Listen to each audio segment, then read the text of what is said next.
Jutro su u 3:20 izveden je napad na aerodrom u gradu Borispolju. Ruske trupe izvele su u noći između srede i četvrtka brojne napade, uključujući i napad na pomenuti aerodrom zone ukrajinske protivvazdušne odbrane, voz sa vojnom opremom u Čerkasskoj oblasti.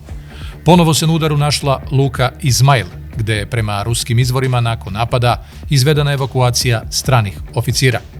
Dan ranije u Borispolju sletao je transportni avion Iljušin 76. Meta napada mogao bi biti teret koji je tamo isporučio ovaj avion. Ukrajinci su dan ranije najavili masovni napad jer je u vazduhoplovnoj bazi Olenja u zoni Arktičkog okruga satelitskim snimcima evidentiran rekordni broj bombardera, 14 Tupoljeva 95 MS i 13 Tupoljeva 22 M3. Napad ipak nije izveden bombarderima dugog doleta, već raketama Iskander-M. Pored napada na glavni ukrajinski aerodrom u 3:20 i 3:30 izvedeni su udari u Višgorodskom okrugu u Kijevskoj oblasti, u rajonu gde su se nalazili sistemi PVO i protivelektronske borbe i skladišta raketa. Još jedan udarac zadat je u blizini železničke stanice u gradu Smila u Čerkasskoj oblasti, usled čega je pogođen voz koji je prevozio vojnu opremu.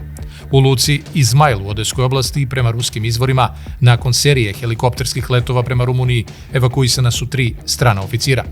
Meta napada prema izvorima bili su hangari u kojima se vršila opravka bez posladnih plovila i jedinica stranih plaćenika. Napadnuto je i predgrađe Harkova, gde je takođe na meti, prema izvorima, bila formacija stranih dobrovoljaca, nakon čega je došlo do snažne eksplozije i detonacije. Izvedena su još 4 udara na periferiji Žitomira.